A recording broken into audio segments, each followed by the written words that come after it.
Friends from the media, welcome to each one of you. A very good evening to you. I will give an overview of the engagements today and also on the outcome of the visit. The visit is still continuing. We would be here tomorrow also. So basically I will focus on today's engagements and the outcome. Honorable Prime Minister Shri Narendra Modi ji is on an official visit to Norway at the invitation of the Prime Minister of Norway. This was Prime Minister's first visit to Norway. This visit is particularly significant as it comes after a gap of 43 years. An Indian Prime Minister is visiting Norway.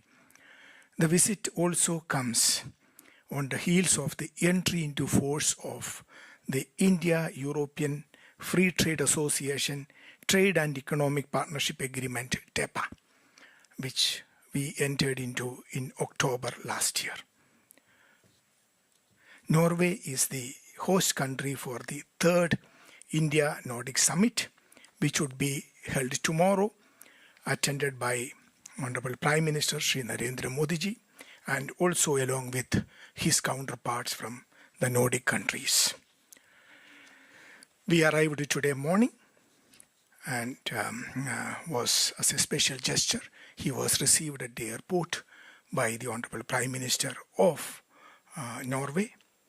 And then I will go over the program a little while, but let me focus on one important aspect of the visit. The visit was marked by a special milestone in India-Norway bilateral relationship, as the leaders have elevated the bilateral relationship to a green strategic partnership to provide a strategic dimension to the collaboration in climate action, renewable energy, resilient supply chains, green technologies, and blue economy. Today,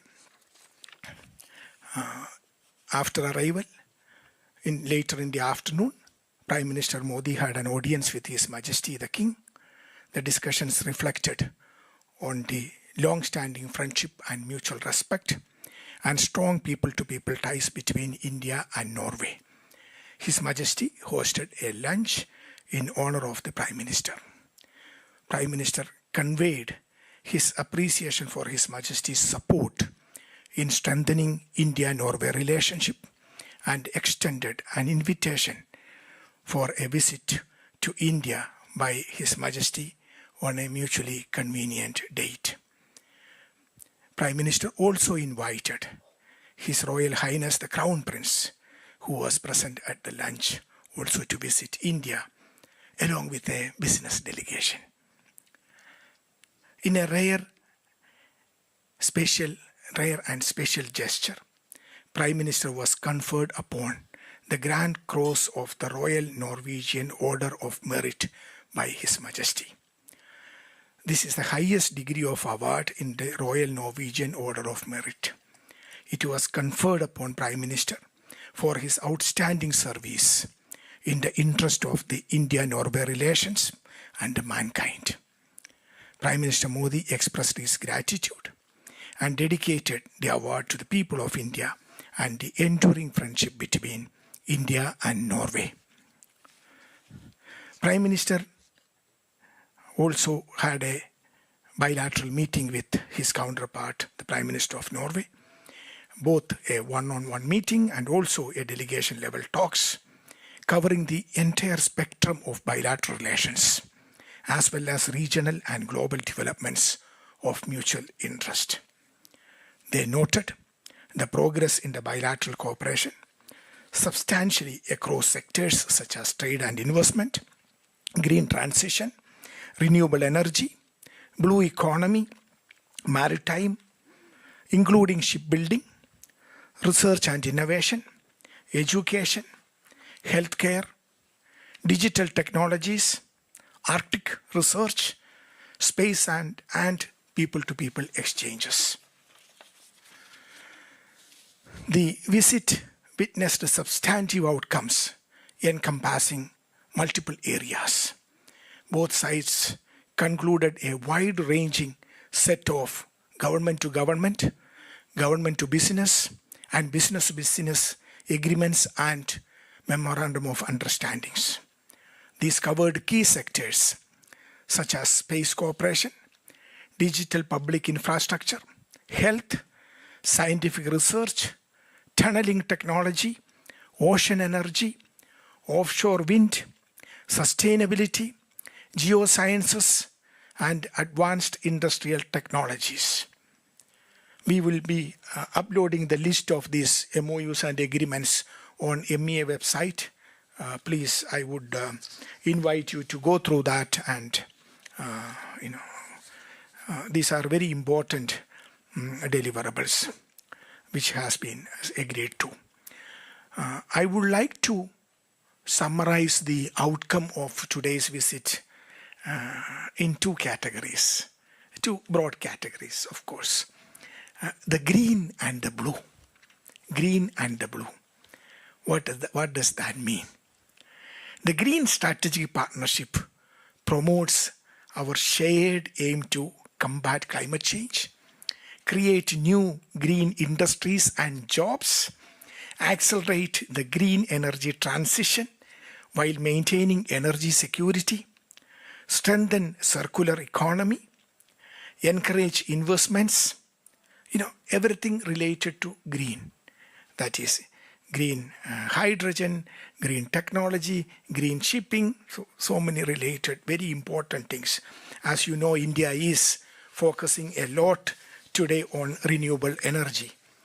We have set a target for 500 gigawatt of renewable energy by 2030, which is a major achievement, and 5 million tons of hydrogen, green hydrogen by 2030. These are very important targets which we have set.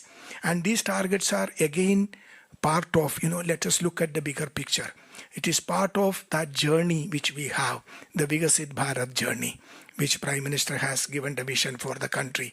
By 2047, when we become a 100-year-old independent country, we are looking at a Vikasit Bharat, a developed India. So in that process, one of the important elements is to focus on renewable energy. And that is what we are doing. So when I mentioned about the green, this is what I have in mind. We also welcome an investment announcement by the Norwegian Climate Investment Fund of an initial amount of, I'm told we have an amount, no? Or it's being discussed? It's being discussed, okay. So the leaders also discussed ways to connect Norwegian niche technologies with the Indian scale in areas such as offshore wind, green hydrogen, carbon capture and storage, and green shipping, which I mentioned. The MOU signed by the Council of Scientific and Industrial Research with the Research Council of Norway, Norwegian University of Science and Technology, and the Foundation of Industrial and Technical Research are excellent developments in this direction. Now let me move on to blue, which I mentioned. Blue economy today, we all hear about it, but we have been able to make some concrete progress in that regard as well. As leading maritime nations, we welcome the decision by Norway to join the Indo-Pacific Oceans Initiative.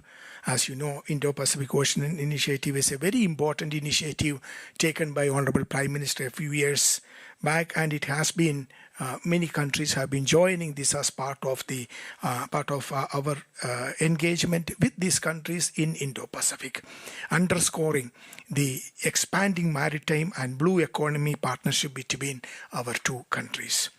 To build upon the blue economy cooperation, India has also decided to set up a shipping pavilion at the North Shipping 2027, which would be held in Norway. Recognizing the ambitious Maritime Amritkal Vision 2047 of India, both leaders have called for scaling up the blue economy partnership, including in shipbuilding, green shipping, ship recycling, developing port infrastructure, training of seafarers, fisheries, aquaculture, and greening of ports. So I covered both the green and the blue. Let me now touch upon some of the MOUs which we have signed, particularly the G2G MOUs. At the G2G level, important MOUs were signed between ISRO, Indian Space Research Organization, and the Norwegian Space Agency on cooperation in the peaceful uses of outer space. Between the also another agreement between the foreign ministries on digital development partnership, including triangular cooperation in digital public infrastructure in third countries, and between the ministries of health of the two countries to strengthen collaboration in healthcare and public health systems. So we have covered, focusing on, as I mentioned, it is also part of our Vikasit Bharat journey. One of the important elements of that is the 3 T's: trade, technology, trade and investment, technology, and people to people connect, basically, also covering talent. So each one of these were covered and discussed. An agreement has also been signed on cooperation in tunnel construction. Tunneling, Norway is quite unique with technology, so we have discussed it, and a cooperation agreement was also signed. Slope stability and capacity building, which is expected to significantly contribute to infrastructure development in India's mountainous and strategic regions. Norwegian tunnel technology is also tested, as you are aware, in the Chardham project in India during the construction of the Rishikesh-Karnaprayag railway line.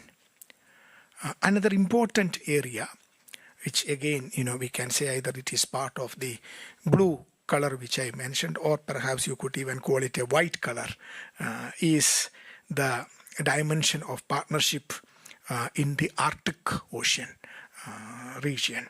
Prime Minister appreciated Norway's support for India's Arctic research activities, including at the Himadri Research Station in Svalbard. Both sides agreed to undertake more joint expeditions and research initiatives in the Arctic research. Now let me touch upon the business event which was held. Later in the evening, Prime Minister Modi, together with the Prime Minister of Norway and also the Crown Prince, His Highness the Crown Prince, addressed the high-level business research summit held in the iconic Oslo City Hall. The leaders underscored that the entry into force of the India-IFTA TEPA on 1st of October last year marks a new beginning in the relationship, and expressed confidence that the agreement would significantly strengthen the 3 T's which I mentioned earlier. The business summit brought together CEOs of leading companies and more than 250 high-level participants from the Indian and Norwegian businesses, industry and research communities. In addition to the high-level session, 4 separate thematic events were also organized, focusing on healthcare, maritime, batteries, and offshore wind. These are again very important areas in the transformation, in the economic transformation that is happening in India.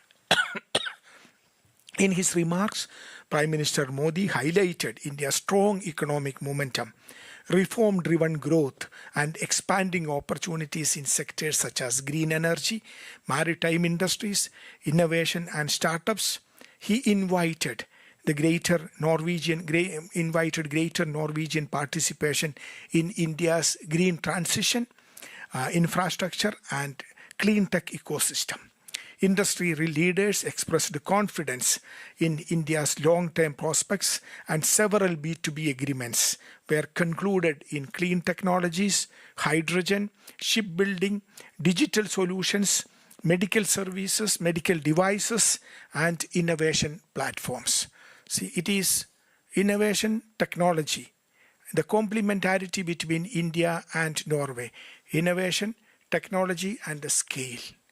So it's a win-win situation for both the countries, and that is exactly what both the leaders have addressed today. And later in the evening, a gala dinner was also hosted by Prime Minister in honor of Prime Minister Mr. Modi, which just got over. So let me conclude here. Wanted to summarize saying that it was a very highly substantive and productive visit and imparted fresh momentum to India-Norway relationship under the forward-looking framework of Green Strategic Partnership. As you know, our trade and investment have been quite considerable. The FDI last year alone was around $1 billion, and the global pension fund investment from Norway is to the tune of $28 billion, one of the highest. And in terms of trade also, we have seen considerable increase in the trade in the last few years. So I'll stop it here. I'll be happy to answer your questions. Thank you. With that, we open the floor. So Siddhant, you go first. Hi, sir. I'm Siddhant from Beyond. Hi, sir. I'm Siddhant from Beyond. Hi, sir. The big focus has been shipping as an area of cooperation. What are the practical aspects we are looking with Norway when it comes to shipping? Akhilesh. Sir, I'm Akhilesh Suman from DD News. Is this the first time that India has signed a strategic green partnership with any country? And also that you told about cooperation in health. So what will it incorporate about health between the two countries? Manish.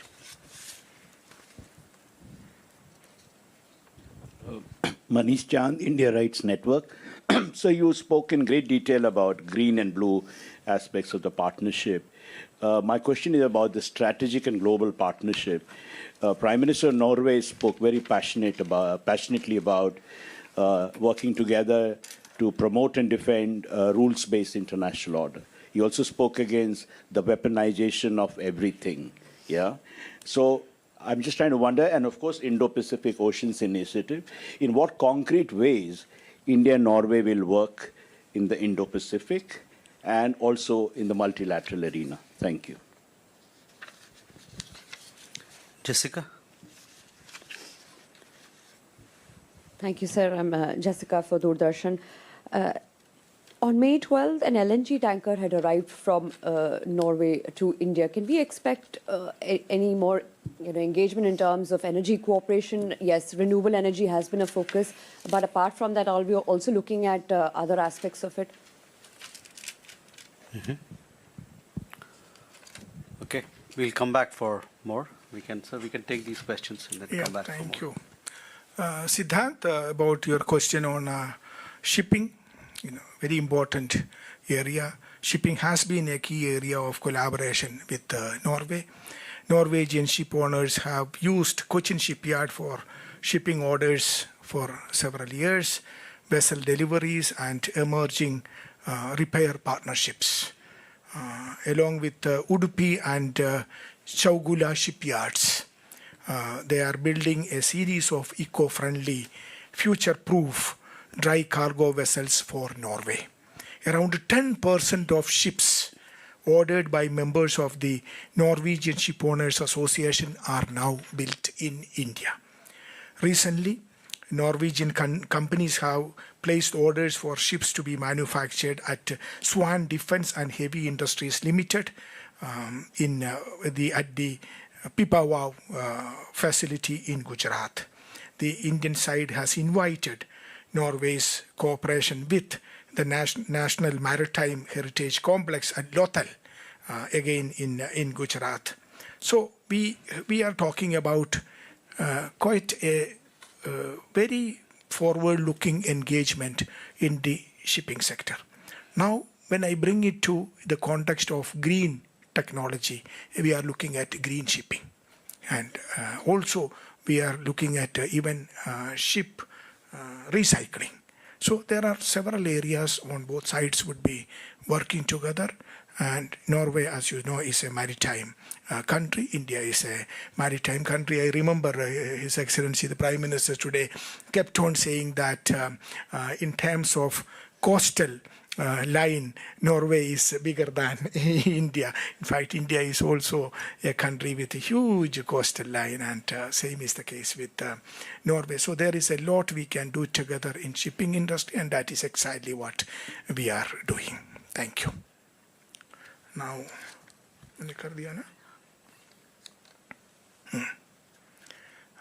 second question on green partnership. My additional secretary tells me that we have one green partnership agreement also with strategic partnership with Denmark. Yes, yeah. So at least that's what I remember at this stage. You also spoke about health. Health, yeah. Okay. Okay. So we have actually signed a MOU between the Norwegian Ministry of Health and the Care Services and the Ministry of Health and Family Welfare of India on cooperation in the field of health. What will it include? Yeah, I'll come to that. It aims to develop an action plan and establish a joint working group to expand health partnership by having hospitals and research institutes share knowledge and run joint projects. So we will have a joint working group set up, which will come up with a joint action plan, which would come up with concrete ideas on how to go about it. And so this is the beginning of a journey which would bring our two countries together for cooperation in the health field. As you know, India is one of the, we call India the pharmacy of the world, largest supplier of medicine, generic medicine to the world. You remember during the COVID-19 pandemic, India was one of the major producers of vaccines. We were able to vaccinate everyone, not once, but twice, with made in India vaccines. Not only that, we supplied vaccines to more than 100 countries. We also supplied medicine related to COVID and other medicines at that point of time to more than 150 countries. There were countries, and there were several countries who would not have been able to have vaccines, but for India supplying them. So that is India's background. And pharma, we are doing very well. So let me tell you, pharmaceuticals issue was also came up during the discussions at the highest level today. So this is an important area, and we are in the right track. Thank you. Now, you mentioned about rule-based international order. You listened to the speeches by both the prime ministers. See, what does India bring to the table? India brings to the table a country which believes in rule of law. We have always been following rules wherever it is. We play by the book. So, and that is what India's reputation. So, when it comes to international order, we will definitely be following the rule of law, international rule-based order.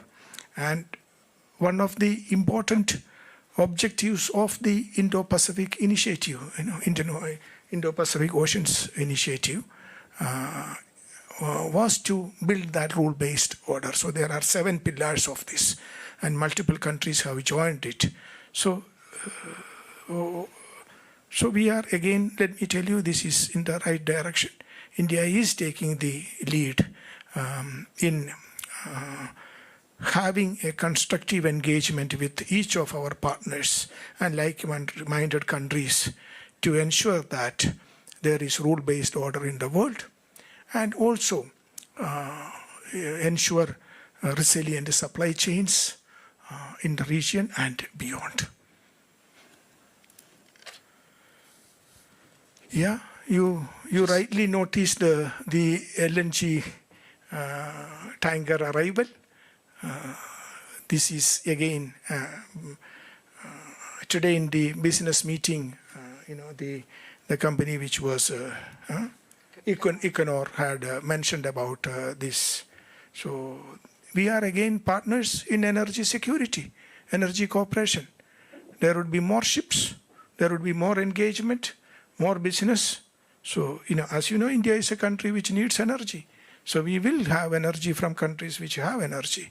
So this is a partnership. But as I emphasized earlier, we are in a march to become a green energy-focused country, renewable energy. The emphasis we attaches to green hydrogen and other areas, the solar energy, wind energy, and we are also initiated the International Solar Alliance. So there are so many areas which we work with the objective of making India a green energy, renewable energy focused country. Again, let us not forget the target we have set, 500 gigawatts of green energy by 2030. It's a major target which we are in the right direction. So thank you. I can take one more round of questions. So we have more questions. Go first behind. Yeah. Hi, sir. I'm Arun from DD News. Just two quick questions. First is about the Green Strategic Partnership. So under the umbrella of a Green Strategic Partnership, what are the commitments that we can expect by both the sides to achieve this partnership, or what we can expect under this? Second, sir, today the Norwegian leadership also talked about and lauded the India's digital or the IT efforts or the initiatives. And there's an agreement on India-Norway Digital Development Partnership. What do we expect under this digital development partnership? Is UPI on the cards, or what exactly can we expect in this agreement, sir? Suhasini? Suhasini Heather from The Hindu. Prime Minister Støre referred on two occasions today to differences between India and Norway. He said, quote unquote, that we don't see eye to eye on certain issues, and no two countries do. I wanted to ask you what your understanding of those differences were. He certainly seemed to indicate some of them had to do with the policy on Russia, and what if you could just throw some light on what discussions took place there. The second is, we heard your press conference there in the Netherlands as well. It seems that on two occasions during this visit, you've been confronted by questions about Prime Minister Modi not taking, questions at a press conference with him and the leader of the host country. So I wanted to ask you, if the leaders of these host countries have raised any requests for the Prime Minister to stand with them as is convention in their countries, and is there any plan to revise that policy? Thank you. We go there. Please do introduce yourself. Hi, my name is Hella. I come from the Norwegian newspaper Dagsavisen. I am wondering, as we strengthen our partnership, why should we trust you? Can you promise that you will try to stop the human rights violations that goes on in your country? And also, will the Prime Minister start taking critical questions from the Indian press at some point in the future? And also, if possible, I would like you to answer straight away. Okay. Right now. Like now. Please. We have a question there. But I might also have follow-up questions, so it would be Please. better if you answer We right have away and then question. I can follow up. I'm conducting the press conference. So please, do you have a question to ask? Please go ahead. Yes. India is set to become the world's third largest economy within a few years. Could you introduce yourself? I'm Kenneth Solberg. I'm a journalist with Dagsavisen in Oslo. Yes. So India is set to become the world's third largest economy within a few years. And my question is, how do you plan to use the international power that usually comes with such economic strength in the coming years? And the second is, there hasn't been an Indian prime minister in Norway for 43 years. Why did Modi choose to come now? Yes. Any more questions? Okay. So let's take these questions. Yeah. We would be, thank you for the questions. Let me start with the green partnership question, the Strategic details. partnership, yeah. Yes.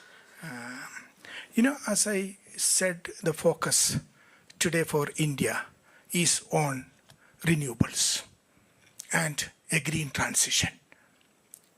And in that, we have many partners. We have several partners. We have, if you look at it, many countries we have engaged with focusing on green transition, and we have entered into engagement with many of these countries. We would be coming out with a joint statement where we will give out the further details on this green partnership. As far as I could cover, where is that document which we have? Yeah. We have been discussing this for some time with our partner countries, and Norway is one of those countries. If you look at it, they have made significant progress in green technology at various fronts. So that is exactly what we try to connect together, the convergences, technology, innovation, and scale. So it would help both the countries together with the common objective for the good of both countries. So, but you will have more details once the details are announced in coming days. You again asked that question on IT related. As you know, India's one of the achievements in the last few decades is our progress we have made in the IT field, digital field. You go to any part of the country, you will see that India is digitally connected. That is an experience. UPI has been a great success.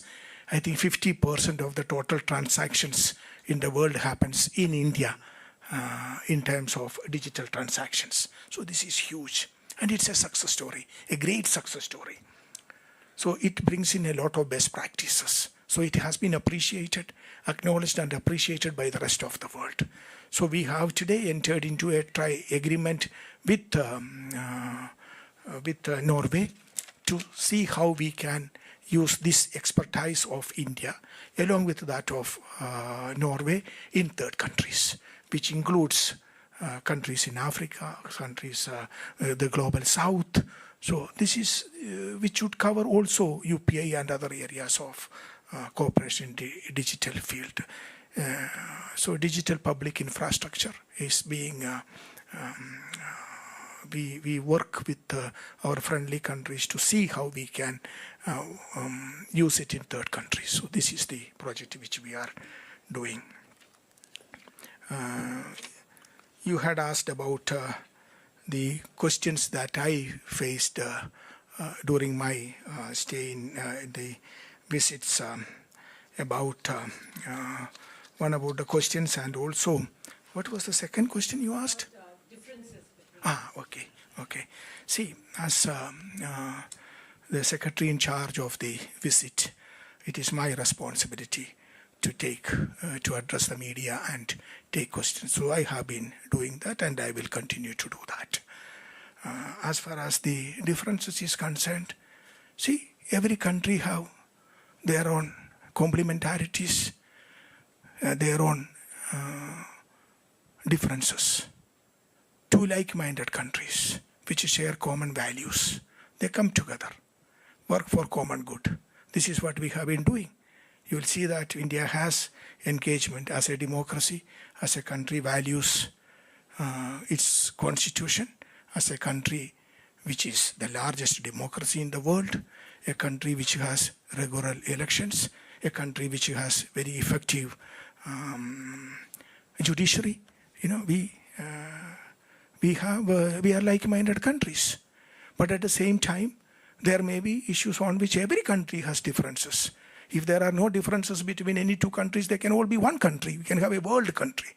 So there are different countries because there are different opinions on different issues, and that is a very healthy thing. So I'm very happy that many countries have differences. Otherwise, all the countries can be together. That is not the case. So there are issues, foreign policy. See, as India, we have a position on international relations when it comes to us. What are the two, to put it in very simple terms, how do we define India's foreign policy? I would like to put it in just 2 points. One, India's foreign policy is governed and guided by the welfare and security of the people of India. We will do everything focused on the welfare and the security of India and the people of India. Second point is we will do everything with the objective of common global good.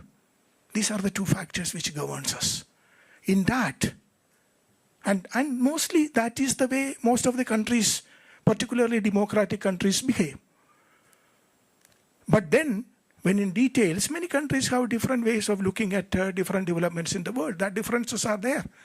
And that differences should be there. That is healthy. So I can tell that when it comes to India-Norway relations, we have excellent, healthy relationship. And we are proud of that. And that is what exactly we saw today in the dialogue between the two prime ministers, dialogue with the business leaders. So we are proud of the state of engagement which we have today with Norway and look forward to have further engagement in coming weeks and months.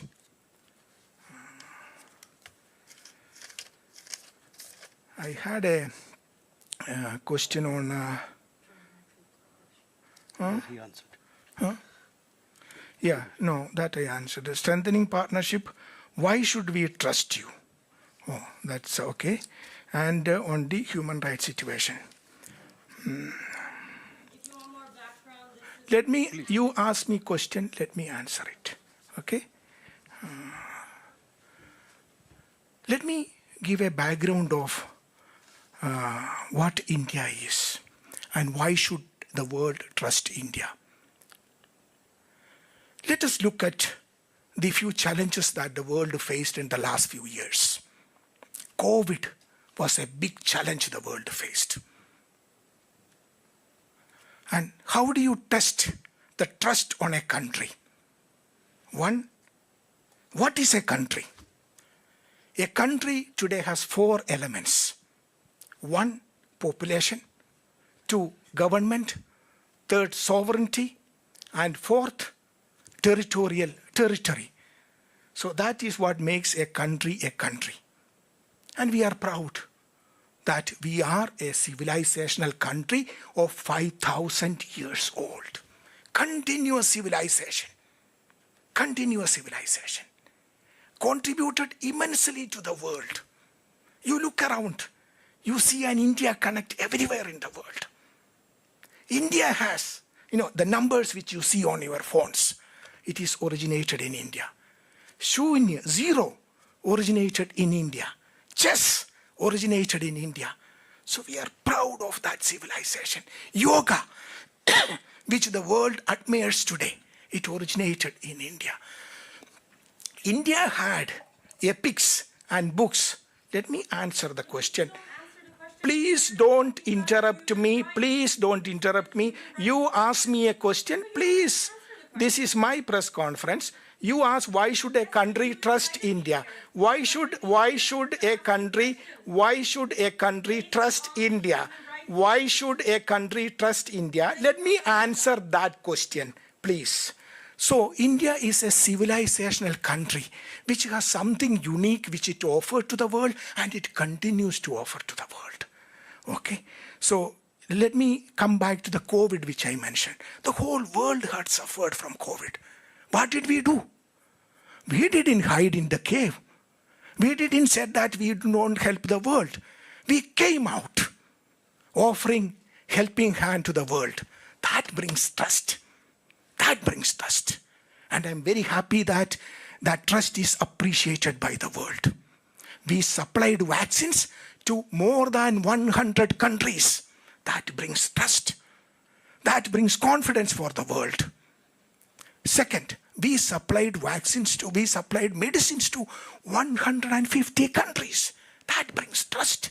And that is what the world is trusting us. Let me give you an example. We organized the G20 summit, in 2023. It was a divided world. World was divided immediately after the Ukraine-Russia conflict. In a divided world, what did India do? India was able to bring the world together. Before the 2023 G20 meeting, there couldn't be a joint declaration. After the G20, which India held in 2024, there couldn't be a joint declaration. But when India organized the G20 in 2023, what happened? The whole world, despite the differences, came together and we were able to adopt a common global declaration, the Delhi Declaration. This shows the trust of the world towards India. Another example. Again, I'm going to ask you. Let me finish my question. Let me finish my answer to the question. You ask me a question. You ask me a question. You ask me a question, let me answer. You ask me a question, let me answer. Okay? I will come to that. I will come to you. Please have patience. Please have questions. No, when to answer, where to answer, how to answer, these are my prerogatives. You ask a question, don't ask me to answer in a particular way. Let me answer. I will answer. Your first question was on trust on India. You know what India did when we were doing the G20? We, immediately before that, we did 3 summits. This is the Voice of Global South Summit. Why did we do that? 125 countries participated in the summit when my Honorable Prime Minister did that summit. We used that summit to understand and appreciate the challenges that the Global South faces. We were able to understand it, appreciate it, and bring those challenges and their aspirations to the main table of the G20. This is appreciated. This is what brings trust to the table. Then what did we do? First time in the history of G20, we were able to get African Union as a permanent member of G20. This brings trust to the table because we were able to get the aspirations and challenges of the entire African continent, which was ignored, brought to the main table of G20. This brings trust to the world, and that is what we enjoy. We recently organized the AI Summit, Artificial Intelligence Impact Summit. Again, the trust the world has on India was visible there. First time in the history of AI Summit, we had a summit where large number of 20 world leaders came and participated in it. What did my Prime Minister said? We want a human-centric AI, which helps the entire humanity. That is what India is, and that is what is appreciated by the world. That brings in trust to the world. Now on the, she has left, on the issue which she asked about human rights. Let me mention this. India is a country which is based on a constitution. India is the largest democracy in the world. Last time when we had the democracy, we had the elections in India, the participation was almost 1 billion people. That is the festival of democracy happened in India. And India is a country, very few countries in the world has that, where there is a peaceful transfer of power happens, and it happens in India. So India has a constitution, which I'm sure that some of you are aware of. It was established immediately after our freedom struggle. Again, a freedom struggle led by Mahatma Gandhi. Peaceful way, peaceful, non-violent. That is why the United Nations celebrate his birthday, October 2nd, and International Non-Violence Day. So we have a constitution. Let me just give you a summary of what the Indian constitution guarantees today. The preamble of the constitution, as you know, we the people of India, having solemnly resolved to constitute India into a sovereign, socialist, secular, democratic republic and give to its people what? Justice, social, economic and political, liberty of thought, expression, belief, faith and worship, equality of status, equality of opportunity, integrity dignity of the individual. This is what my constitution guarantees, and this is guaranteed through fundamental principles, fundamental rights, fundamental duties, a constitution which is respected by the people of India. Every day when a civil service examination happens, when an examination happens based on merit, when an election happens anywhere in the country, we are celebrating the constitution. This is the beauty of India, and we are so proud of that. So every human being in India has a fundamental right, a right to go to the court if his right is infringed upon. This is the beauty of India, which we are very proud of. We hear a lot of people asking questions about why this, why that. But let me tell you this. We are 1/6 of the total population of the world, but not 1/6 of the problems of the world. We have a constitution which guarantees the rights of the people, fundamental rights of the people. We have equal rights for the women of our country, which is very important. In 1947, we gave the freedom to vote for our women. We won the freedom together, and day one itself. Many countries I know, the voting right for women came after several decades after India gave that freedom. This because we believe in equality, we believe in human rights. And what is the best example of human rights? The right to change government, the right to vote. And that is what is happening in India. We are so proud of that. But we have a constitution, as I said, which guarantees the fundamental rights of our people. If anyone whose rights are violated, they have the right to go to court. Some of you are from Indian media. You know how many stories appear. We have how many breaking news coming every day in the evening. At least 200 TV channels in Delhi alone, in English language, in Hindi language, and multiple language.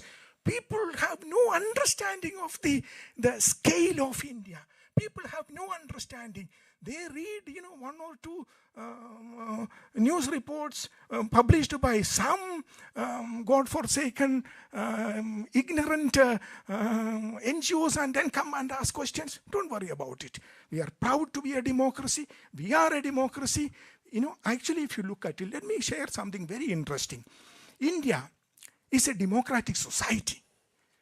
It is not in 1947 we became democracy. We were a democratic society for centuries, for millennia, and we are proud of that. If you look at it in the history of India, which continues even today, you will see that whenever there was persecution anywhere in the world, they came to India, and Indian society accepted everyone. That is why we have this diversity in India. We embrace the world. We did not eliminate. We did not go for ethnic cleansing, which many countries today have only one religion, today only have one ethnicity. Why? Their forefathers eliminated the rest of them. That is not how we did it. Okay? We have diversity because we have tolerance. We have diversity because we embrace diversity. Whenever the world has faced problems, we welcome them. Same thing we did for COVID. So I think I explained it enough, no? The last question of this gentleman here. Third largest economy, what are we going to do? What are we going to do about it? See, I touched upon the essence of India's foreign policy. Okay, India has always been a responsible power. We have supplied the largest peacekeepers to the world. United Nations. India is the largest supplier of peacekeepers to the United Nations, which continues to be the case. We are proud of that. We are peacemakers. Okay, when we are in the process. We have always been a country which had this basic ethos of Vasudhaiva Kutumbakam. What is Vasudhaiva Kutumbakam? It comes from our epics, which is the ethos of our civilization. Vasudhaiva Kutumbakam means world is one family. And we believe in humanity. And that is exactly our position in the past, and that will be our position in future. We believe in common global good. If you look at any issues, India has a position which is consistent with the global common good. as I said, we are 1/6 of the total population of the world. We don't have 1/6 of the problems of the world. And why we are able to, what we bring to the table in this universe, in this world today is the moderation. We bring moderation to any table, which makes it, which shows how responsible we are. But it is based on our ethos of Vasudhaiva Kutumbakam, world is one family. That was the main theme of our G20 summit also when we organized. Exactly the reason why we were able to bring the global south to the table. We were able to bring African Union to the table. So we have been a responsible country. We believe in common good, and we will continue to engage the world with that ethos of Vasudhaiva Kutumbakam, world is one family. Thank you. Thank you, sir. With that, ladies and gentlemen, we come to the close of this press briefing. Tomorrow we have the India Nordic Summit coming up, so stay tuned with us for more updates on this important. Thank you very much. Thank you. तो हौसलों